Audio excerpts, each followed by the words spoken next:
happening, fight fans? Welcome to another great episode of Headkicks and Haymakers. I'm your boy Bodkins, and of course with me is always Mr. Bobby Blunts. Bobby, what a great night in Abu Dhabi, I guess Saturday afternoon that we had. RDR.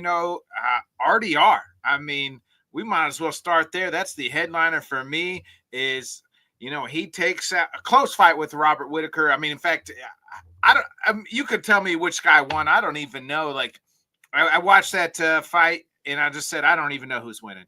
It was a back and forth fight. It was a close fight. I hate to anybody tell me it was a robbery, because you could have made a case that Robert won that fight. You can make a case for RDR won the fight, but the judges scored it for RDR, and he is now in the top 5. This is the first time in like a decade that Robert Whitaker is not in the top 5. So, Bobby, let's just start with the fight first, and then kind of what's next for RDR here. Yeah, I mean, I'm definitely glad we got this fight. Glad it, stayed on. I think it was definitely the right choice of, billing it as the main event and stuff. Obviously, the fans didn't agree because they were, walking out before the main event started. But, that's kind of always going to happen when you prioritize the site fee there. But the fight itself, I thought was great. There were a lot of close rounds. The first round was very close. You could have either scored that one either way. I think DeRitter definitely took the second there. And that third round, that was close, because Bobby almost got him out of there in the third, but RDR was kind of putting it on him right before it hurt Bobby, before he got hurt. It's just, that was a close round.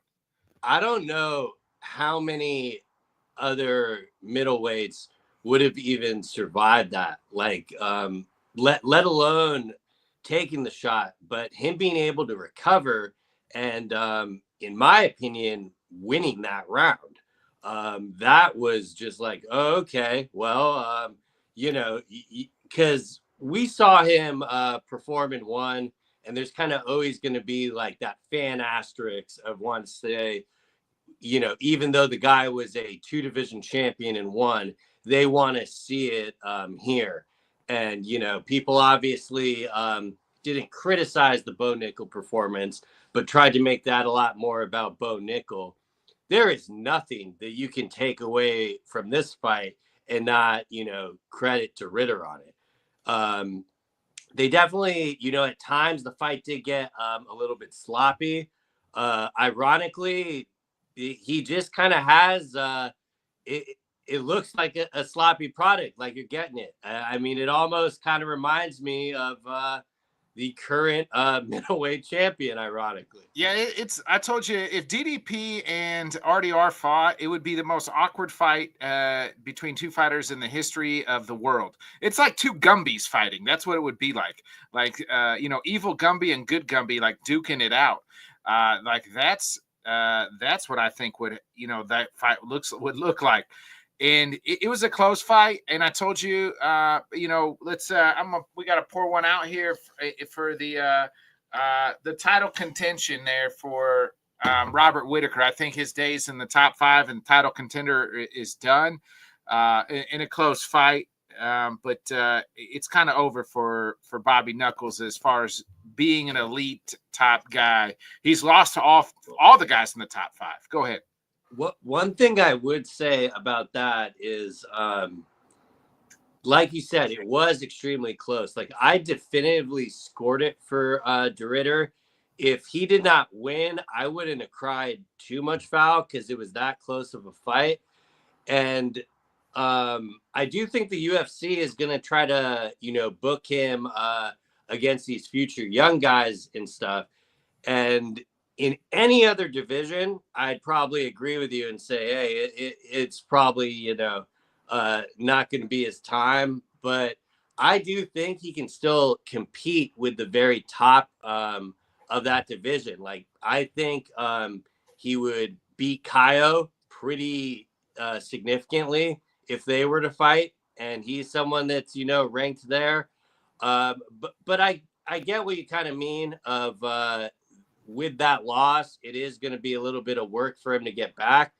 But I do think he can kind of keep competing as long as he wants to, as far as it being competitive and stuff like that. Yeah, I'm not saying like his run is over as just far as that. I just think as elite level guy that you're like, you know, there was a time where it's like you got to beat him just to get to Izzy, and nobody could beat him. You know what I mean? Like that's the thing I'm looking at is like, you know, so it's his run is like the next guy or the guy like that gatekeeper of the top 5. You know, I think he might. Currently, he's 7. You know, so and you look at the top 5, he has lost to DDP, the champion. I don't know about Sean Strickland. I guess, you know, that he's still at 2. He lost to Hamzat, lost to Izzy multiple times, lost to RDR. So like all those guys he's already lost to. So I mean, maybe he wins like a up and coming name, and then you could match up with. Well, shit, I don't even know about Sean Strickland. He's suspended, so we don't even know what to do. But what do you make of RDR? Like, is he a legit title contender now? It's like. And they, you know, it's crazy. Like we're watching these guys they've brought in from the PFL, right? And they put them guys against the top. We've seen them do that against, Pitbull. He fought elite guys. Patchy Mix fought, elite guy at the top. You know what I mean? Like and then Pico here is going to be fighting. You know, was due to fight the number one guy. And is pulled out, and now he's going to fight Lerone Murphy, who's a top 5 fight. They didn't do this with RDR. Remember, his first fight was like Gerald Mershark in the Apex, and then it was Kevin Holland, and then it was then Bo Nickel, bottom guy, and then they're like, okay, let's just see what he really got against Bobby Knuckles, and then he beats Bobby Knuckles. So it's like they did not put him on that. They kind of slow cooked him a little bit more than they have these other guys that they're bringing in. And the wild part about it is both DeRitter and Pico are both managed by Ali. Yeah. And I really just do think it is a case of I don't know if maybe the UFC has learned its lesson from booking DeRitter, but they kind of always publicly spoke on him a lot more. And I personally thought it was malpractice having DeRitter debut in the Apex. Like, how much more can you no-sell a guy? And, he definitely had some kinks in that performance. I would probably say that was his worst fight in the UFC, was the first one. But since then, he's really just continued to improve and, show that old Foreman 1. I mean, he's definitely a huge 185er. I mean, yeah, he looked huge in there against Bobby. No, because I know Bobby's a small 185er, but like RDR he looks huge, in there. Like you said, I think him and DDP, like I feel like they should be related. Yeah, I mean I would easily take a trilogy of the two of them. Like, not only would I think it would be comical, but at the same time, I do think those fights would more or less deliver. I mean, just in that first round, when he was fighting Whitaker, DeRitter here, not Drickus. Yeah. Him being able to close the distance and getting a hold of him, you saw how quickly Whitaker was taking that seriously. Because, they were pretty fresh then. He didn't want to, stall and really get taken down. And he is really a finisher. I mean, you normally see him, kind of always going for the finish and stuff. And it's wild to me that he's already, essentially fought out his UFC contract. And it just kind of, went by that with activity. And, it's now he's in this point where he's absolutely in that conversation. I mean, you got Kaio whining and bitching about, you really think you deserve a title shot off that performance? It's like, I'm sorry, Kaio. He now has a better win on your resume than you do. Yeah, I mean you beat Bobby Knuckles, right? Like, that's the thing. You beat Bobby Knuckles. That puts you right next in the title. Like that's just been how it's been. Yeah, and Kaio beat Jerry Cannonier in a fight that he definitely definitively won. But there was quite a bit of back and forth, and Kyle took a hell of a lot of damage in that fight too. Though in the third round is like the most damage he took when he got dropped there. And, you know, watching it back, I still can't believe he was able to recover from that and pretty much still win the round too. I mean, normally when you get dropped like that, not only do you drop that round, but most of the times you drop the next round because, you know, you're just fighting a little bit second guessing and stuff. And he fully recovered and just kept putting it on him there. The last two rounds, it definitely kind of stalled, but to Ritter's credit, he was able to just kind of hold Whitaker up against on the fence and stall it out. I really got no problem with that, with the action they were doing. And in my opinion, it was definitely more on Whitaker. Like going into the fifth round, though it was close, I did think Whitaker probably needed a finish to win. You know, granted, the scorecards were a little all over the place, but I don't know, man. It just baffles me when you got people like Kaio and especially fucking Paulo Costa, like trying to shit on that performance. Like, get the fuck out of here with that, Candy. Yeah, I agree. I'm right there with you. I think DeRitter, I kind of said that, told you on this on Saturday too. I think DeRitter should take the loser of the Imanov Kaio fight, right? Because like we think the winner of that fight's got next against DDP or the winner of DDP and Hamzat. So maybe he gets the loser of the Kaio fight, and that's like the number one. He needs probably one more, right? Like, I mean, he needs one more. I could see it both ways. Definitely, I think it would be probably good for him to get one more. But at the same time, it does seem like the UFC is absolutely in the DeRitter business. And, you know, it wouldn't shock me at all if off giving him a fresh contract, they, you know, push him up. I mean, granted, it's probably going to come down to who wins the fight next month. Absolutely. Because I do think if Dricus wins, and it kind of probably has to do with what we get out of the performance with Imanov there. But I could see it either way. I would selfishly kind of want to see one more for him. I really like the matchup with like him and Izzy.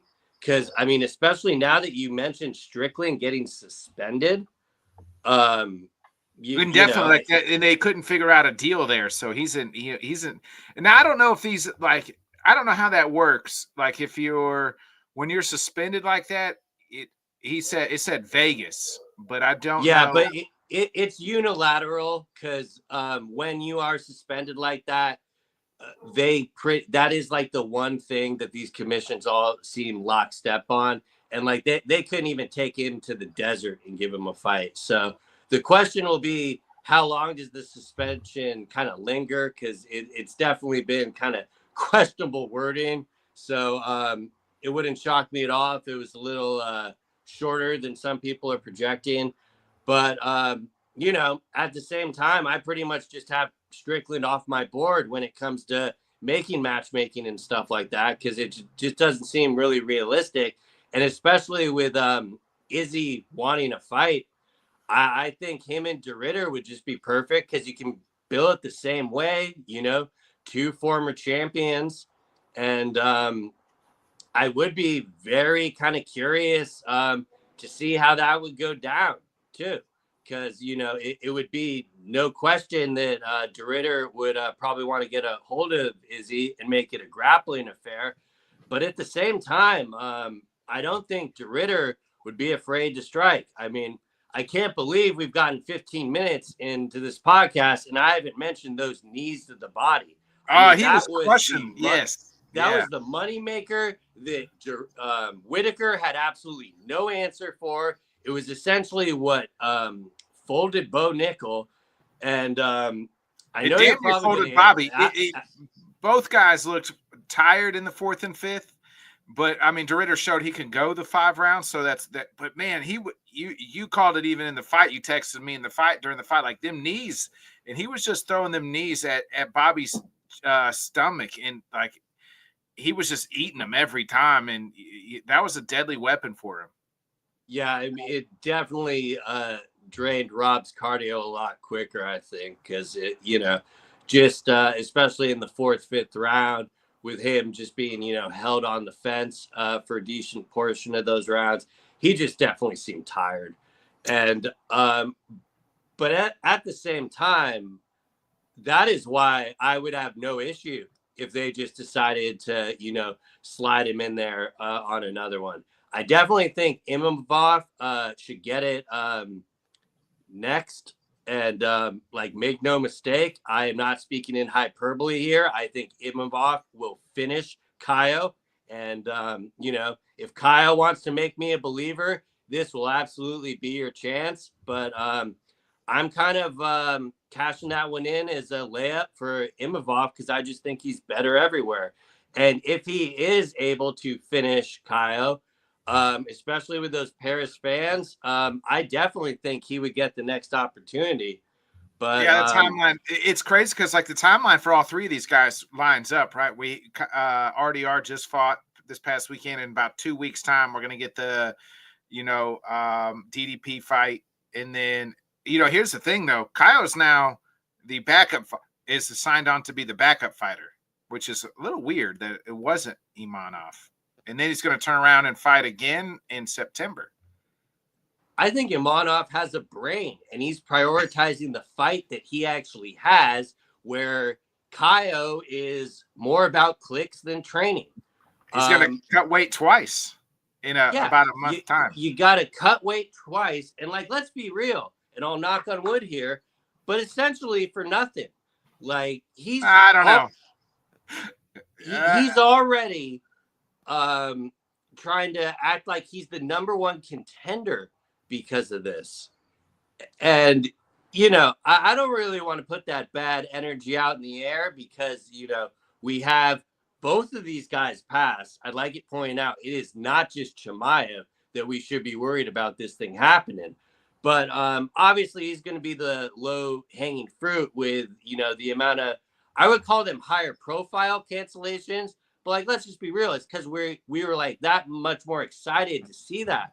But now that, Chimaev in his last fight has his nutrition all dialed in, he seems to be, handling the cut a lot better and has just been training his ass off, but making it a point not to overtrain, which kind of has some of these health concerns.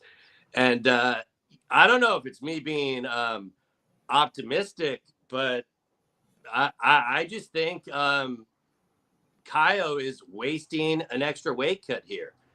And I get his perspective of, well, if something were to happen, I could be that guy.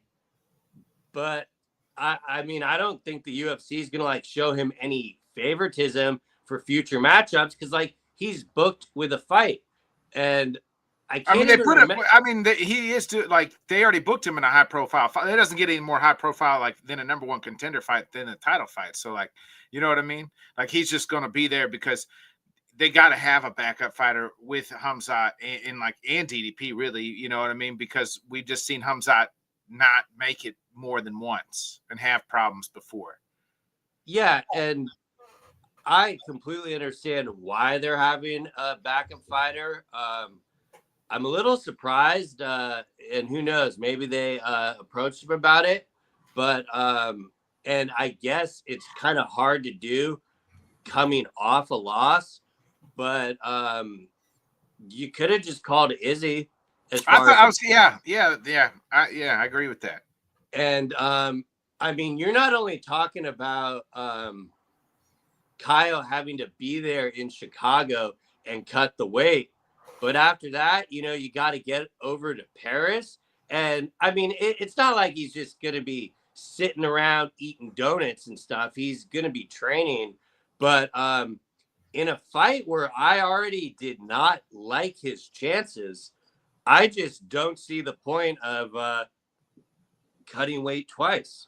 Yeah, I want to get back to that card real quick, but I want to finish up. I want to talk a little bit about Petr Yan here. Kind of, I don't really want to say turn back the clock, but he's back to what the Petr Yan I think that we all saw, this great bantamweight fighter from a few years ago before he went on that skid. This is his third win in a row here. I mean, two things can be said the same. Petr Yan there's levels to this shit, and Petr Yan showed that. But Marcus McGee also proved that he belonged. But he just doesn't have quite the experience. And Petr Yan, though, is one of the top 2 or 3 best bantamweights in the world. Now he's calling for the winner, for Sandhagen and Merab. And if I'm Petr Yan, I'm praying to the Lords, the heavens, and everything above that Corey wins, because he has a win over Corey. I don't really know if anybody's really signing up to watch him and Merab again. Merab dominated him from pillar to pillar, from minute to minute in their fight. I think it was like 30 some odd takedowns, it felt like, just over and over again. Now, Peter did say like he was hurt, but at first, Bobby, like Peter kind of turned it on a little earlier, I thought, than normal on Saturday, which was great. That's what we want to see, what we needed from him to see. But I mean, your thoughts on just kind of Petr Yan and maybe kind of what's next? He kind of said he didn't want to fight Umar. I think maybe that's the fight to make if you're not going to wait. And I just think I think that would be a fun fight. Yeah, no, I agree. So yeah, as far as Jan's performance, absolutely. He did not start slow, which we're kind of more accustomed to seeing. He fought like he knew he only had 3 rounds, and he took advantage of it there. But at the same time, it's, Marcus McGee came back in the second, and like you said, he showed he absolutely belonged. And there is absolutely nothing that I saw in that fight on Saturday that would make me think that the fight against Merab would go any other way. No. I think he would get just as dominated, if not probably finished. And at the same time, too, like, because I know like Yan has a very, passionate fan base and stuff. I'd be a little upset that he wasn't able to get a finish. If he's like really talking about wanting to go to the top, and like, granted, McGee is very game. So I shouldn't like knock him too much for that, but like we probably shouldn't be going offline and stuff. But everything I see about him is that like he would have absolutely walked through McGee, and though he definitely won, he in nowhere at any time really walked through him. I mean, the first minute looked a little rough in the first round. But, McGee held his own.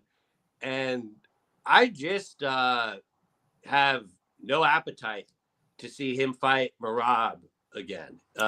It kind of reminds me of when, and obviously do not clip this and compare the legacies, but like when when Usman was champion, and Kobe actually could defeat other opponents and stuff. And granted, the matchmaking was a little bit more favorable and stuff.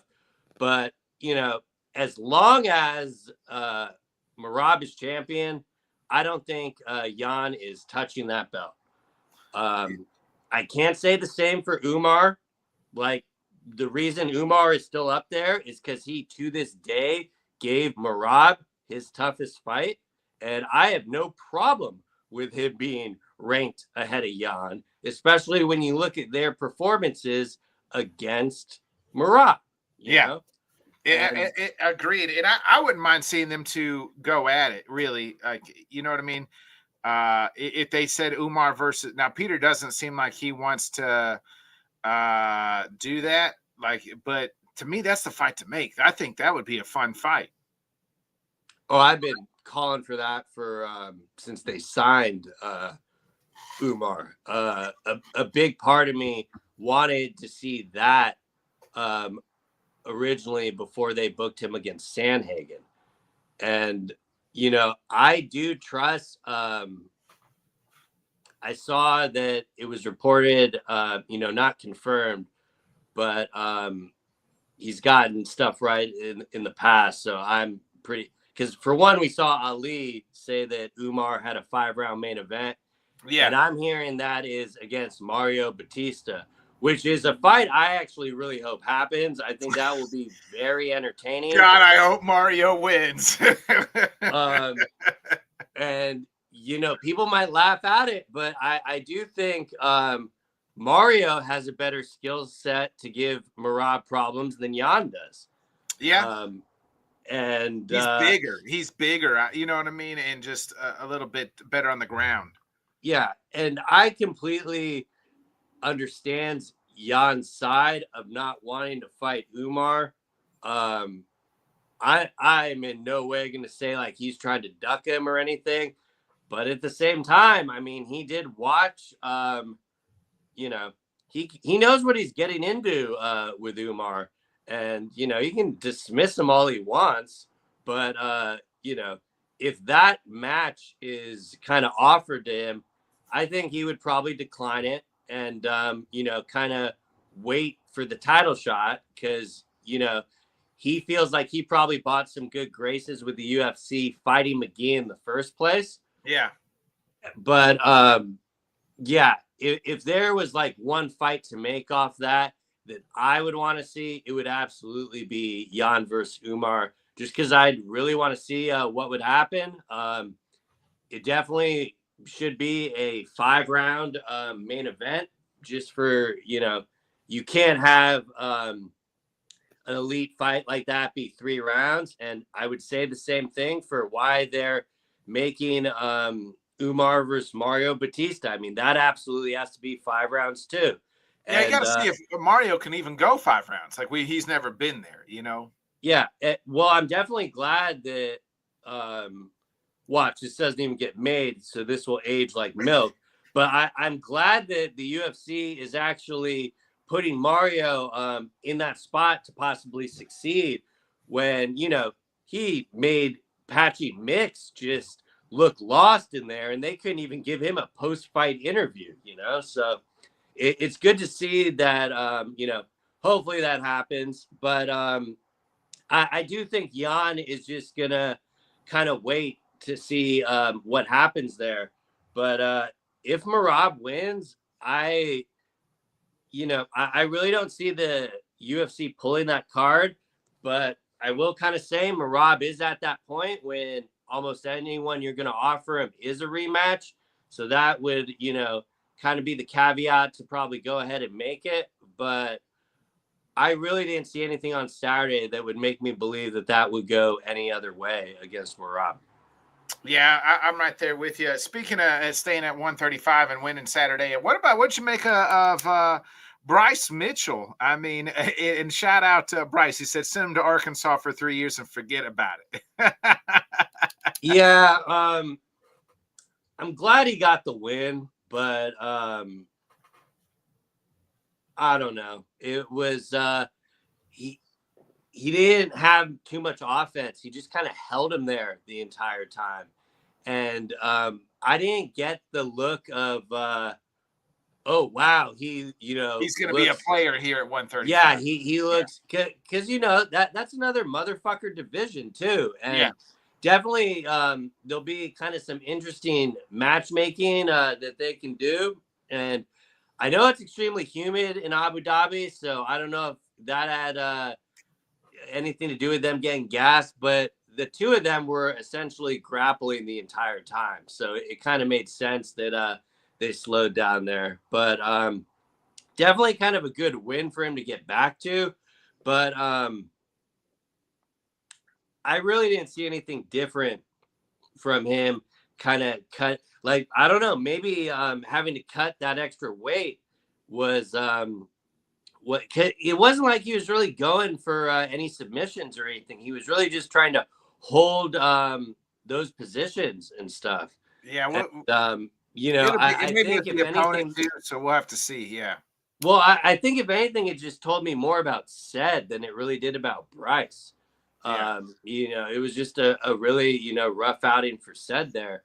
But, you can only do with what the opponent they're giving you.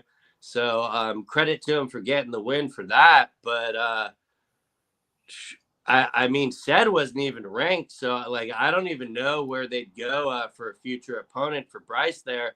But I know the UFC likes him because he'll never turn down a fight and always take the call. So, I'm sure he'll probably get back in there quickly. And, but I got to say, they probably did the right thing of putting that one on the prelims there. Yeah. Sharp Bullet, nice win. Like, he got rocked. That was a good fight with him and Marco Andre Burlat. But Sharp Bullet gets the unanimous decision there. Real quick, we got a shout out Stephen Wynn. I mean, this guy breaks the record for having the most knockdowns in a UFC fight in 2 rounds. We all saw on Saturday just the giant baseball sized hematoma on his eye. Thank God they finally stopped the fight. I didn't mind it. Like, it is what it is. And you knew going at the end of the second, he wasn't going back out there for the third. Yeah. Jason Herzog is a fucking moron. I'm sorry. Like, I feel like going back to that Derek Lewis stoppage, he clearly knows he made a mistake there. And I feel like his bad work in that fight translated to this fight. I feel like that happens with all referees, though. Like, if one fight everybody's like, oh, they stopped it too early. The very next fight, they don't. It's like the guy's got to be dead. You know what I mean? Like, it's just like, all right, well, this time he lets him die. Like, yeah, I guess it evens it out. Yeah, I just find it comical that they relied on the Abu Dhabi, commission, or like, if who even knows if that guy was a real doctor. But he even was like, yeah, no, that's it. And what was it, Johnny Walker? Where are you? I'm in the desert. Nah, that's not good enough.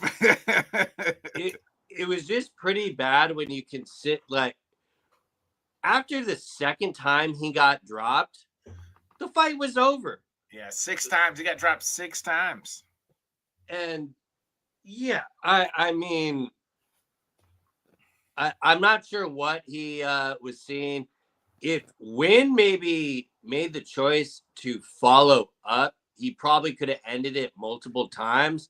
But at the same time, I really can't blame him for just telling him, be like, no, get back up. I'm trying to get that flash KO to get 50 G's. But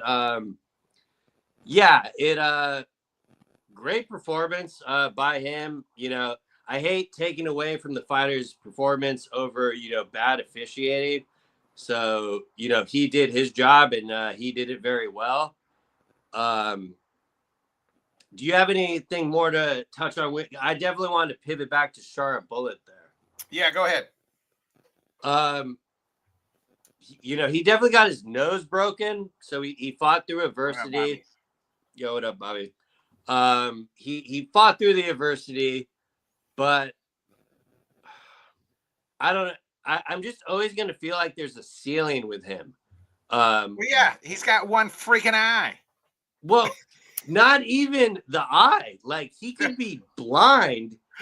The grappling is just, I don't know how especially in this division, how we're going to realistically, talk about him being a title contender. And like, I saw a bunch of people calling for the Izzy fight. I understand, like, stylistically why that would be entertaining. It would just be completely all striking. But I don't know. I mean, even Izzy at his old age, I think he would piece him up pretty badly there. But, I'm an advocate for fun, so I'm not saying I don't want to see it. But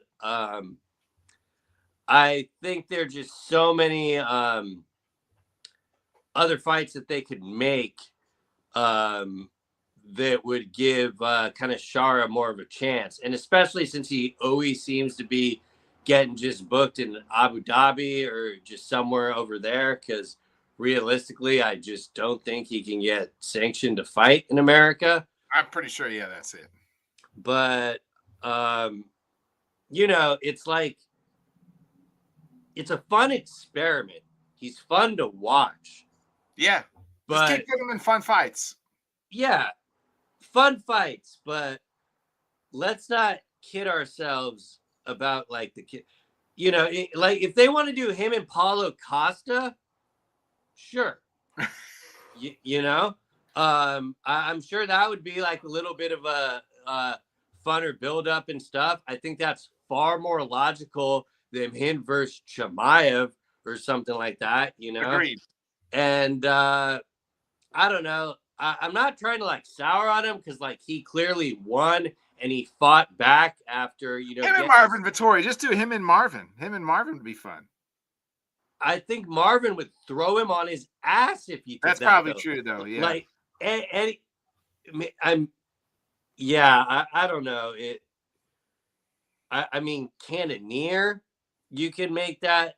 Ooh, I yeah. mean, he's already fought MVP, and you kind of, you know, saw his issues there. And that, I mean, that's the main reason I was poo-pooing the Izzy matchup, because like we saw him fight MVP and the struggles he had. What do you think's going to happen when you put Izzy in front of him? Yeah. More of the same with that. Yeah. But, you know, I think the UFC clearly knows what they have in him, and it kind of shows with the matchmaking there.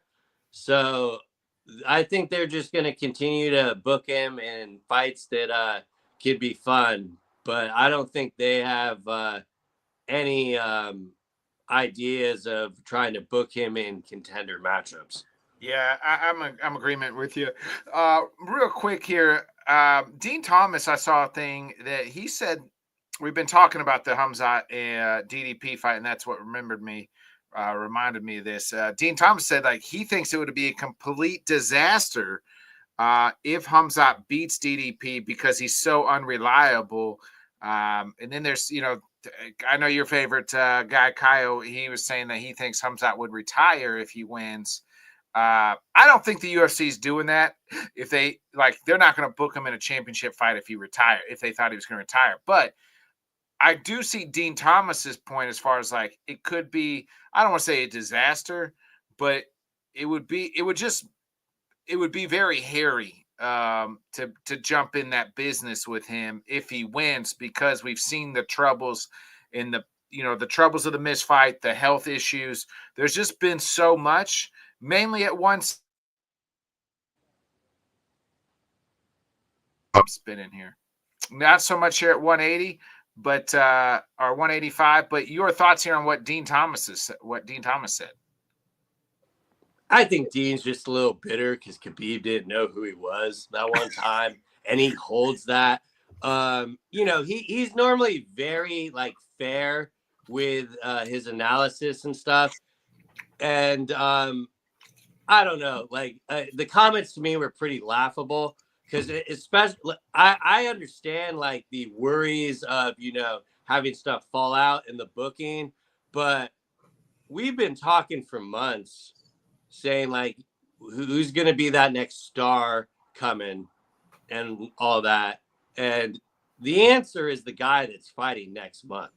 I mean, it's no secret that the UFC has wanted to put him in this position. I think they would have done it a lot. I mean, they wanted to do this 5 years ago. Yeah, I think they would have done it a lot sooner if they thought that he was reliable.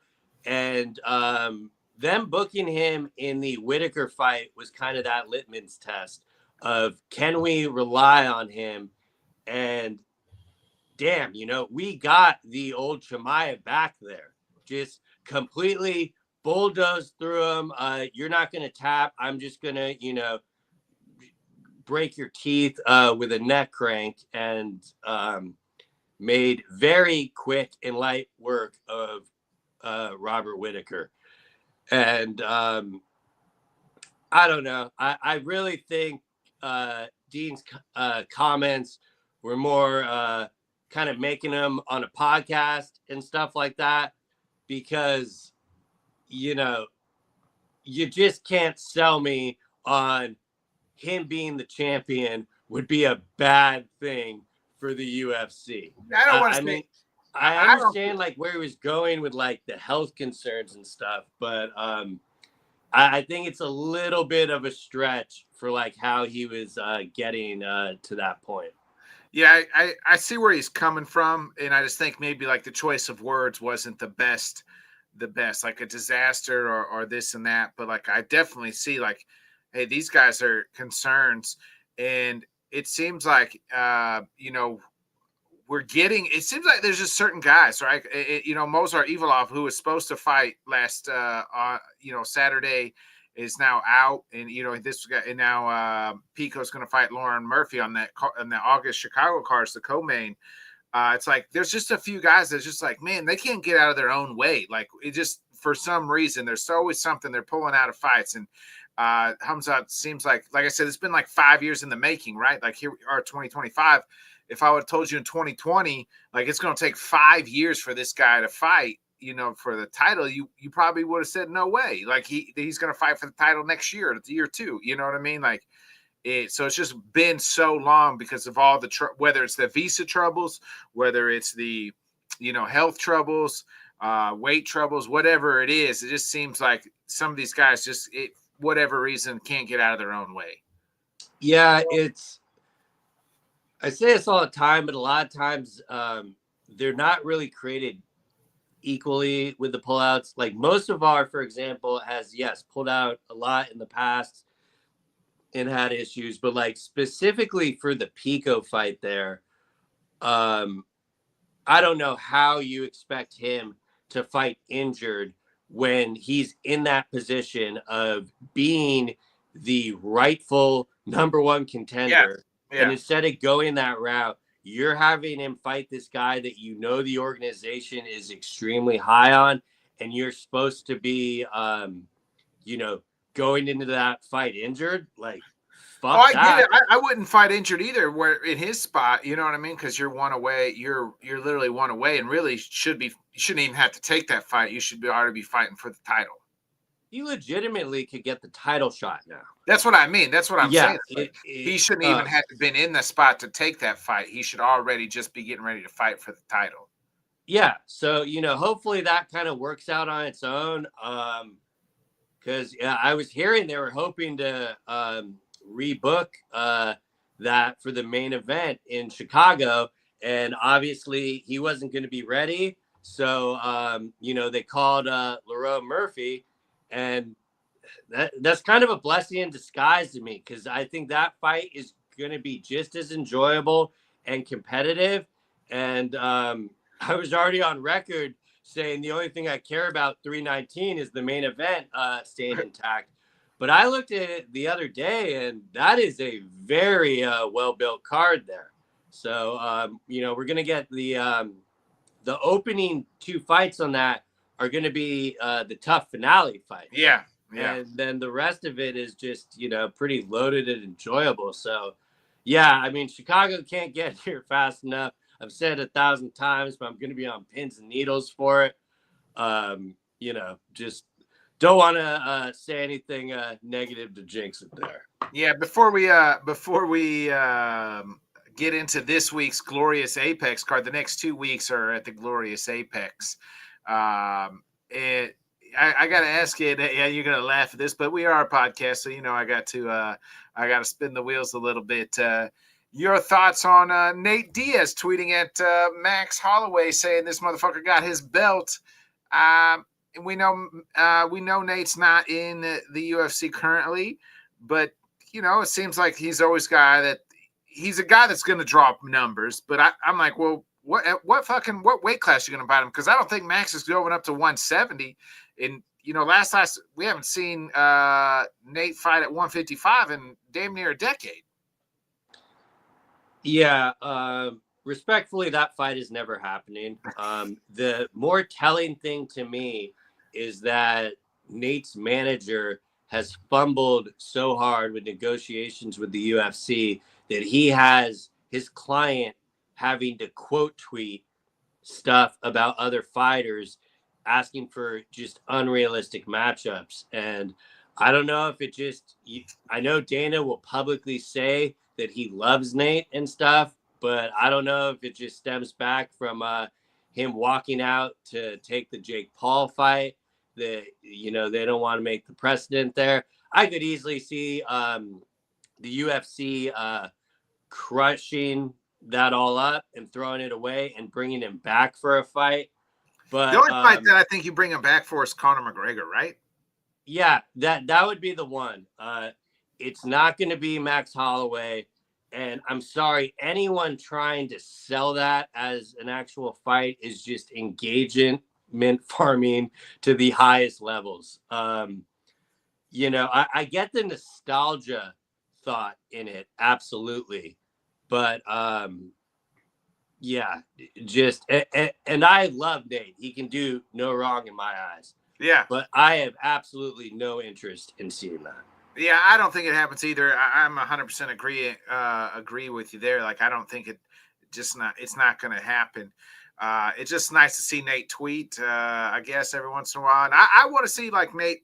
I mean, I don't really even need to care if he comes back. Like, to me, he left the best way. You know what I mean? Like, they tried to feed him to the wolf in Chimaev. It didn't work out in the UFC's favor. He beats Tony Ferguson, kind of sticks it to the organization one last time. Like, I don't really need to see him fight again, really. Like, if he retired, like, I'm okay with that ending. They tried to take him out the back and old Yeller him. Yeah. You know, fortunately for once, the MMA gods had mercy. And, you know, unfortunately, I guess Kevin Holland got paid that night, so like it kind of all worked out. But and you know, at the same time, like that whole situation is the reason you got people like Dean Thomas saying that Chimaev winning the title would be like the worst thing for the sport, because you know people have you know those certain memories, but a lot can happen in 4 years, you know? Yeah.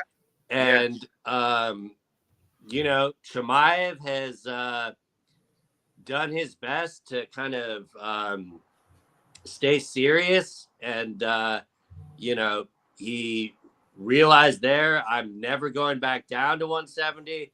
I'm going to stick at 185. You know, he's been out here in Newport training for months, so he's already been stateside for a good amount of time. It's going to be just as simple as him getting to Chicago. I don't think I've ever been more excited this year for a press conference. That because one of the greatest things that Dricus can pull out of his bag is that back and forth, and so you know, I know it's weeks away from us breaking that down, but I just Dricus is one of the slightest like trash talkers that like one of the best, but like just under the radar, like slightly trash talks you. Yeah, he does it pretty well. I mean, especially when you're talking about like an active current champion too, and mainly because none of it feels forced, you know? Yeah. It's all just natural. Like someone says something to him and he comes back with it. And it almost reminds me like when he's on the mic of like Twitter fingers or something. Like it's some like just slight that you would say to someone online and something. And it's very rare that you get something where you get that type of trash talking and then like the fight side of it delivers. And yeah, I still don't know which way I'm going to go with that one. I'm kind of glad I got 2 weeks to think on it. But I mean, fuck, you kind of led with it. The UFC is definitely making us earn that one in the next couple of weeks. And granted, like this weekend's card, like as a whole, the fights aren't like that terrible, but it just feels like they're kind of picked off, and these are a lot of good fights that you might see all on like a pay-per-view or something, like kind of spread out through a few months. And instead it's just like, nope, here you go. But you know, I know we'll get to that in a little bit, but you know, they're not I don't think it's like that they're not terrible. It's just more comical to me that, like, especially with the main event, it's just like, you know, fuck this surging prospect. We gotta, you know, keep in to our ESPN content. And that is the only thing that matters. Well, And I mean, it's better than, so like, we'll jump right into it. It's good transition here. I mean, it's better than the last time at the Apex. Remember when I think it was Blanchfield and old girl that like she didn't even make the walk. Mackenzie Dern, Barber. Oh, Macy Barber. Yeah, thanks. It was Macy. Yeah, Macy couldn't even make the walk. So they fill in Park. You mentioned it. Haesung Park jumping in on a week's notice here to take on Tatsuro Taira. Taira coming off the loss against Royval last time out.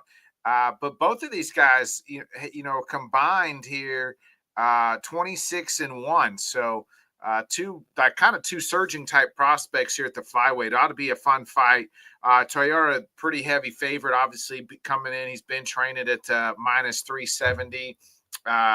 You got Rebecki. Remember, he was in that war a while back on last year's fight of the night, again going on against Chris Duncan.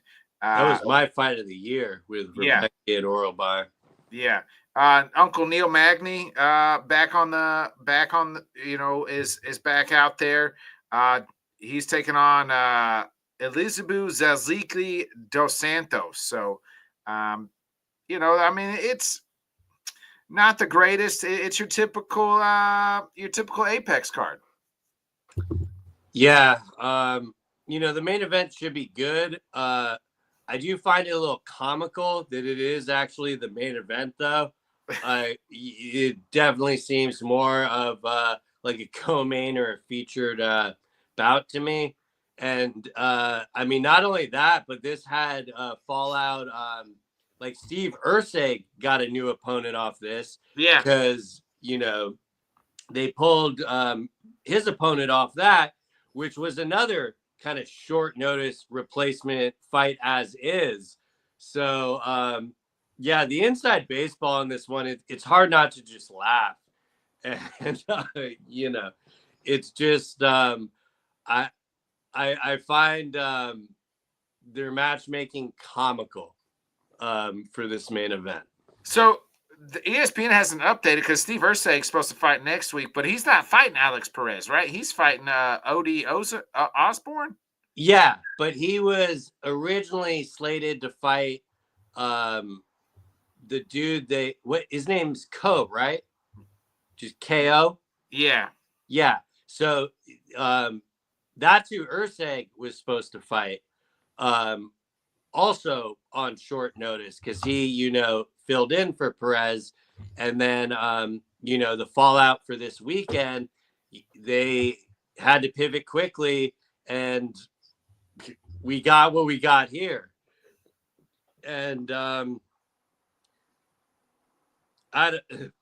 word of the day is comical because it's just I feel like they could just have mashed up these next two Apex cards and put them into place, and it would have been all right. Yeah, and it's unfortunate because like Ko is really on a heater, and credit to him for putting that on the line and already taking a short notice fight, and then stepping up and taking an even more short notice fight with Park pulled out. Is it Park that pulled out? Park, it says here on ESPN, I got Taira versus Haesung Park. Yeah, but Park was originally going to fight Ursig on short notice. Oh, yeah. I got you. And so he went from taking Ursig's like fourth different opponent. Yeah, Ursig, but they finally gave Ursig a winnable fight.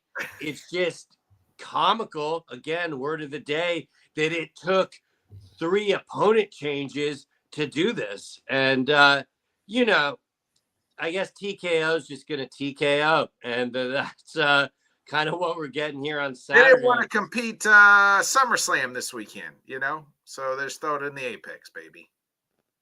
I guess, I mean, the fight will be entertaining. I'm not trying to discredit that. I just find how we got here so laughable. And I'll probably be clowning on it the entire time I'm watching it up until I can't wait to see the half-ass video package that they put together for this. I guarantee you they didn't even reshoot certain things, and it's you know, it'll be interesting to see what production does with this. Yeah. But like every time that they advertise Dricus versus Chimaev this weekend, I'm just gonna be like, oh, why are you edging me like this? Like, you know, fuck off. I've already purchased it. Like, can we just, you know, get to here already? But, you know, it's gonna be a light 2 weeks. I get the Hall of Fame game tomorrow. That will take away some of my pain. So, but yeah, I mean, just pretty laughable coming off such a high, you know, stakes main event last week that we just get the pivot factory. Yeah, the next 2 weeks, and then, you know, nice build up, you know, to the next pay-per-view. Bobby, before we get out of here, we got a little PFL too on Friday night. We're into the finals here. Yeah, that should be pretty entertaining, especially I think Thad Gene, who's like one of the 170 finalists. Yeah. I think he's fighting Story. Yeah. And I think they definitely would prefer Thad Gene to win. You know, they can talk all they want about meritocracy and the fighters make their choices, but you can tell from the video packages. Hell, I opened up the PFL app to look up the card, and the Thad Gene interview with Ariel Helwani popped up with it. So, like, they clearly have their horse in the race. They're hoping that's the star that they can make. But at the same time, it just gives the other guy an opportunity to piss in their Cheerios. But those 2 fights, you will see them fighting, you know, for that championship prize. And in the semis, you definitely saw them taking it seriously because of that. So I would expect at least those 2 to be very entertaining. And, you know, getting some Friday MMA is always, you know, a nice little flip up there.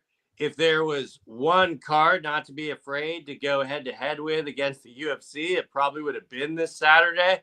But hey, at least we're, you know, kind of spanning it out there. But I'm definitely excited to see if Thad can kind of keep that going there. You know, I think the win against Jason Jackson definitely showed that he does belong and he can kind of hang around there. But I am kind of going to be curious to see if he can keep that going because, you know, the way they booked that tournament, it is a lot of wear. It's not like, you know, he's coming off a lot of rest and stuff like that. So, but yeah, I'll definitely be watching it and going to be excited to see who the next quote unquote PFL star is. Yeah, we'll have to get Dawn on maybe next week, talk about it. Other than that, man, I think that pretty much sums it up. So we'll have to see. Non-existent here. Dr. Bob has connection to International Intelligence Agency's own crisis management film located in Switzerland. All right. Thanks. Oh, that's okay. Yeah. Yeah. Other than that, folks, we'll be back next week, 8 o'clock Central, 9 Eastern, for another great episode of Head Kicks and Haymakers. For my guy, Bobby Blunts, I'm Bodkins. Oh, shout out. I was brought to my attention. I almost got out of here. This is officially 3-year anniversary of Head Kicks and Haymakers in some form. I've been hosting this show for close to 3 years now. We've been on off at certain times, but yeah, 3 years ago today, this baby was born, and I've had some different partners along the way, but my guy Bobby is here, and we've been kicking it down for the last almost Bobby, a year? Yeah, I mean, I'd say hard to say. I know the first time I made an appearance was the Bilal Leon fight. So yeah, about a year. Yeah, so probably about a year there. Yeah. And, congratulations on that milestone. That's definitely a cool achievement there. And last thing for me, I don't know if you're hearing this, but Sean Cord, for the love of God, please come back to the Discord. You are sorely missed. Without you, that thing is just a sinking ship. So if you see this, Sean, please come back. All right. Shout out Sean Corn. Shout out 3-year anniversary here at Head Kicks and Haymakers. We're going to keep going for another year and then some, hopefully, baby. Other than that, be a friend, tell a friend, folks. You ain't getting rid of me. Share. Yeah. Whit is doing dad stuff all the time right now, so hopefully he'll be back soon too. So see y'all. Thanks so much for joining us, and until next time, let's talk sport, friends. Thanks for watching.